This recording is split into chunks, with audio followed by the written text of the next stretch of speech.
Got my eyes straight ahead, got my head in the game. With the red light on, I'm just waiting for the change. Keep my head down low.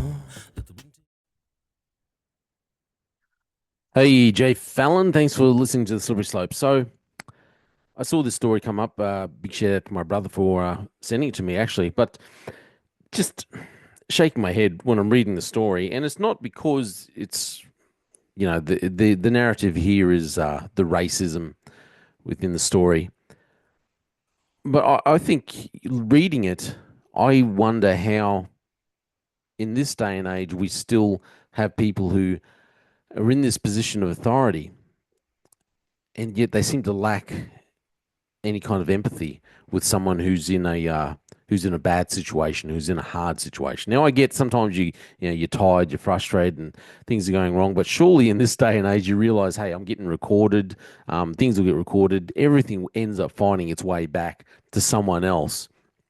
Maybe, you know, you can think it, but not say it. Remember the old, if you haven't got anything nice to say, well, then don't say it at all. But people just seem to say everything and anything, and then wonder why it comes back and it's being talked about in the media. I don't think this story. I think it maybe focuses a bit too much on the fact that it's an Indigenous person, young person that it happened to. I think this just shouldn't happen to anyone in general, regardless of their ethnicity. So, the Indigenous Children's Commissioner has slammed ACT policing over a distressing watch house incident. If you can see this, if you're watching this on the video, I'm assuming this picture here is three officers standing there in the footage that they're talking about. So, a shocking incident involving a guard and a young Indigenous detainee in a Canberra watch house has led the nation's top representative for Indigenous youth to demand greater oversight of the ACT's policing. Greater oversight. I don't think you can have greater oversight. You just need decent oversight, better oversight. Their answer to everything is always spend more money and put more people in. You just have to put good people in and stop recruiting, people who shouldn't be in the jobs.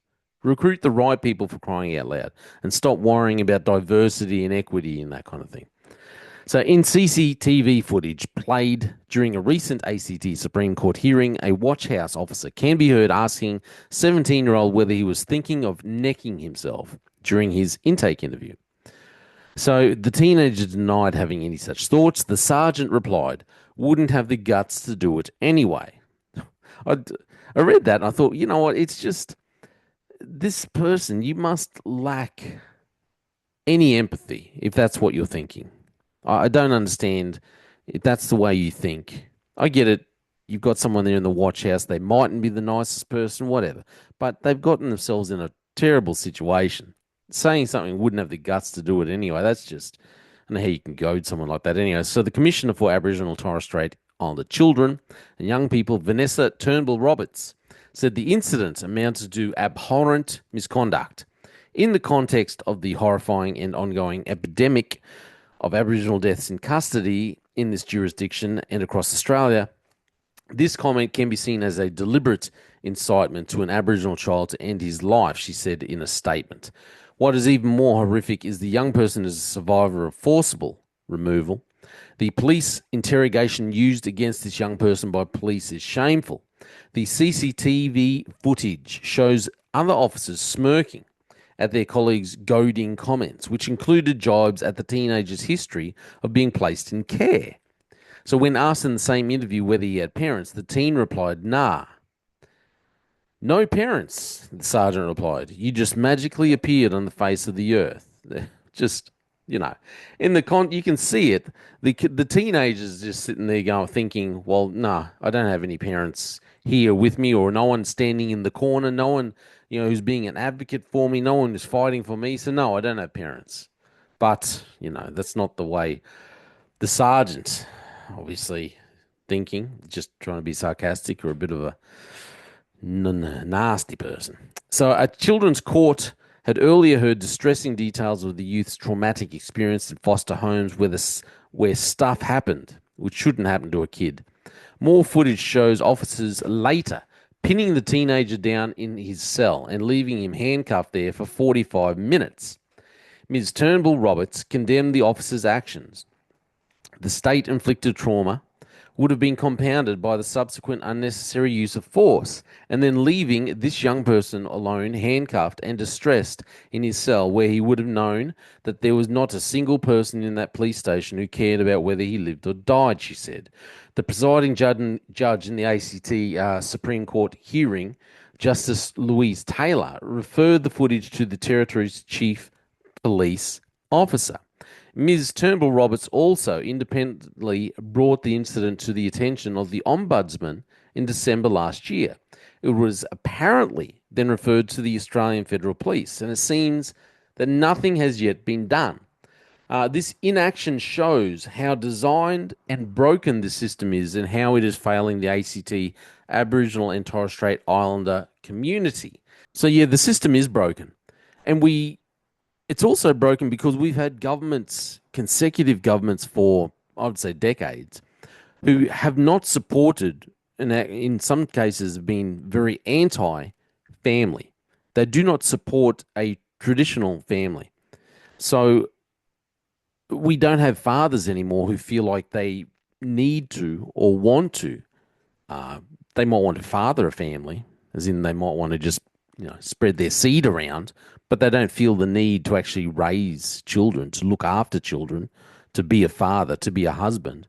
And we also have women, mothers, who don't see that they need to actually, don't see the need to actually raise children either, to actually be mothers, to be role models, to show how women should act, how women should behave.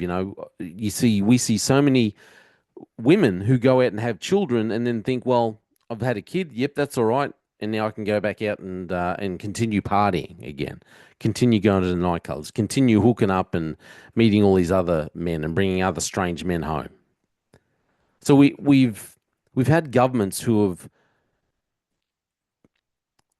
consistently have gone against the family unit, and then we've seen the decay of the family unit, the destruction of the family unit, especially the family unit that would meet biblical standards, I would say. So we've got this system that doesn't support family units, and then the problem is if you don't have people who are in your corner who are acting as advocates, fighting for you and on your behalf, well, then you're stuck in the system. You're just the people who are supposedly on your sides are just government paid community workers, social workers, who aren't really there for you, who won't always give you the best advice. The Australian government for a long time has encouraged the destruction of the family unit. It's discouraged parents to have any kind of discipline upon their children. It's encouraged the idea within children that they don't need to listen to parents. They don't need to listen to authority figures. So many parents now are unable to discipline their children or unwilling to discipline their children because of the trouble that they will get into.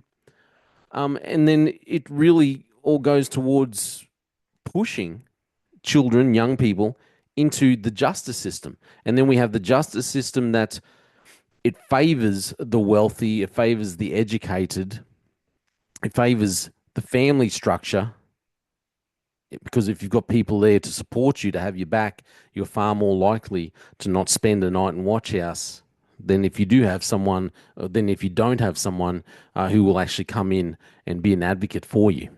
So yeah, the system is broken, but they can't overlook the fact that part of why the system is broken is because the government has broken it. And part of why we have officers who think that it's okay or who lack the empathy that you need to have if you're going to work in this kind of situation is because, again, the government broke their own recruiting system. The government lowered their standards. This is the kind of person that the government employs now. And then they turn around and say, well, this is unacceptable. This can't happen. but they've encouraged it for decades and decades. This is a nation that needs God, in my opinion. I'm Jay Fallon. Thanks for listening to The Slippery Slope. They just fuel a desire that will take me higher. I'm on fire because nothing's gonna bring me down. Nothing's gonna bring me down. Nothing's gonna stop me now. No more deals to be done. No more selling, no more soul, just to focus on the goal. Nothing's gonna stop me now. Nothing's gonna hold me down. Got my eye on the prize, gonna